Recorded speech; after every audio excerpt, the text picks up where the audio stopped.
Hello friends, welcome back to another Value Vintage Cards video. Today I am going to be hyper-focused on Bill Dickey. So I want to kind of share, he's actually one of the guys that I collect pretty heavily. So I wanted to just share my Bill Dickey collection as it stands currently. So in the background I've got Butterfinger. You've got to say somebody's pretty significant when they're on a Wheaties box. Got this picture, I don't know, they might have claimed it was a type something, I don't know, but I feel like anytime you get a picture with Branch Rickey, and then also with Bill Dickey, it was 1944 at an award ceremony, so just kind of sounds funny to say it's Rickey and Dickey, but that's that's who it is. And then I left some of the, I feel like more common, well-known cards sitting out. 33 Gowdy, 39 Play Ball, the Diamond Stars, so that 34 to 36 range. 40 and 41 Play Ball, and then also the 41 Double Play. So I feel like those are all pretty standard type collectibles, and I wanted to explain a little bit in this too, not only why I like Bill Dickey's stuff. He kind of falls into that perfect, almost like peripheral Hall of Famer. He's not that inner circle huge household name, but he still obviously was a multi-time champion, contributor. I think it took him to like his 8th ballot maybe to make it into the Hall, but well deserving. 313, couple hundred career homers. He did lose 2 years of his career towards the end. So basically his age 37 and 38 seasons, he did not play because he was in the Navy. So another one of those players that you have to sort of wonder what if. Prior to, I think, his year before he went into the service, he was like 8th in MVP voting. So, again, tack on some good productive seasons into his career, and you never know kind of where things fall. But the what ifs, but his reason for missing seasons was obviously admirable and amazing. So all of that coupled with post-playing career, as he transitioned from player to coach, he became a mentor to Yogi Berra, who's another one of my top favorite folks. And then also I left this out.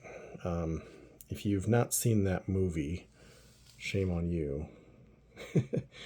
Pride of the Yankees, I would recommend that to anyone. The movie actually has at least 2 players in it. Babe Ruth is in it, and Bill Dickey is in it. So when you look at this, and I got the book for this reason, just kind of cool, but My Roommate Lou Gehrig by Bill Dickey. So the foreword of the book is written by Bill Dickey, and goes through, obviously, if you've seen the movie, it's Lou Gehrig's story. So just by kind of association, you can say you've got Lou Gehrig's best friend and Yogi Berra's mentor wrapped up in one player. I'm a big fan of Bill Dickey. So let me get firing here, showing off a few more of the other fun options if you are wanting to explore some Bill Dickey collections. So there is modern ideas. I thought that was a neat looking one. And again, a lot of these have neat write-ups. So you can do, bat, jersey relic. That's really neat because you get the jersey relic with pinstripe. That was a really cool one to pick up. And then also just to kind of cement how he's associated. They're both number 8. I mean, how cool is that? So there's not a lot of uniforms that are retired with 2 separate Hall of Fame players for the team sharing that same number. So thought that was kind of cool. I'm going to jump in and show, I think I'll go with some of the odd oversized kind of things. This is a neat one. So this has Lou Gehrig, Joe Cronin, Bill Dickey, and Joe DiMaggio on it. It's a postcard. I think these were, the Yankee Stadium postcards. You can find these. They're not, I didn't pay anywhere near that. I bought these as a bundle, so a fraction of that was what I paid. So not big money, but pretty cool. This one, so I've got the Butterfinger in the background. This is another one of those larger, it's a 39 Goudy Premium, I do believe. It's beat up, it's got holes in it and whatever, but look how cool the back is. So you can grab these Goudy Premiums, how to catch behind the bat. So I think those are just really, really cool. I like that a lot. Cool images, but neat to have the back of it as well. A couple more, some of those early R series. I think this is an R314, I want to say, from maybe 36. But neat image. That's one that you do end up seeing repeatedly on other items. And then this one, I think I've maybe shown that before too. Bill Dickey and Hank Greenberg together, so kind of neat that you get two players on one item. And then there's still a ton of kind of like different eras of things you can get. So you can go with, lower cost items. The new cards are usually a couple of bucks. They're nothing big. And then you've got that set as well from 61, the Golden Press. So those are little perforated things. That's ungraded. That's, a couple bucks. I've showed this one before. R423. That's the world's smallest Dickey, I do believe. That joke will never get old. But yeah, super tiny. And crazy that there's like that much detail to it. That is legitimately, that's just a regular size top loader. That's crazy. So, world's smallest card. What else? I'll jump in. So you can always go with something like that. Venezuelan. Back's not perfect, as is common, but you can still read the whole darn thing. So that's like that's the perfect storm of it's damaged. It's definitely one or authentic, but you can read the whole thing, so that's a win. Bowman. So when he got into coaching, he started having options there. There's a Topps. I think I forgot to pull the Topps card, but there's like a 60, 61 Topps where he's a Yankees coach. You can grab that as well, but kind of neat. Obviously he's coaching. He's yelling at somebody, so. Where else can I jump to? Let's go to the 40s.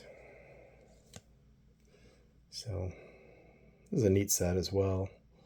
There's a neat, Ted Williams with Joe DiMaggio on it. There's a Gehrig by himself. There's a Ruth and Gehrig together. There's a couple of neat ones, but good write-ups on the back. There's a Jackie in that, which is really rookie era Jackie, so that's a cool one. This set I've shown before as well. The MP set, like candy issue deal. So I always like the back of these. The write-up's pretty darn good. So always fun one. Image is a little bit interesting, but have fun with it. We have another like pop-up stand-up from the 30s. I may one day get these slabbed up. They're just blank backs. They're made to be popped out. You can see the perforation there. One's in pretty good shape.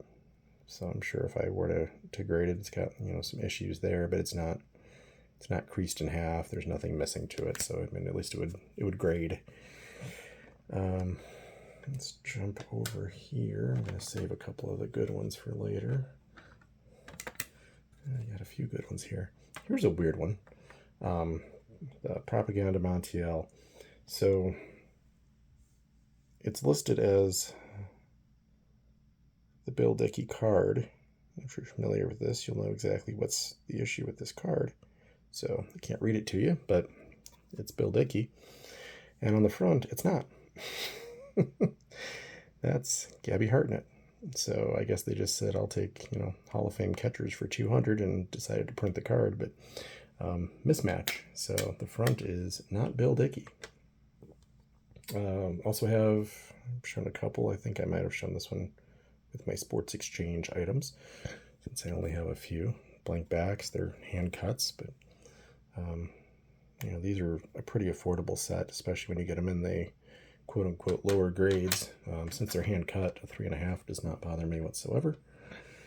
Let's stick kind of on that unique oddball kind of theme here. That's another low-cost set. Looks like a card game, so S&S.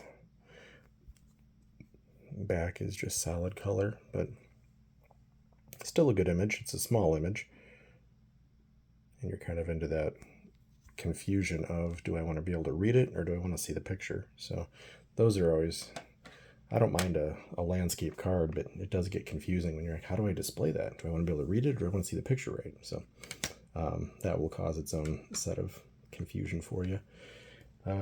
Let's jump back and do a couple more oversized items just to share. 39 to 46 exhibit. And again, those are blank back, and sometimes they're destroyed back, but for an item that old, those are usually very affordable as well. So those are always a good spot to start if you're trying to get into a player that's higher end. DiMaggio, Ted Williams, they're even affordable in those, given the scale of what they could be. Got a couple autos that are oversized, so the press steel. You'll notice I rarely have an auto grade unless I just can't avoid it, but I would never really pay up. That looks like a pretty good autograph to me.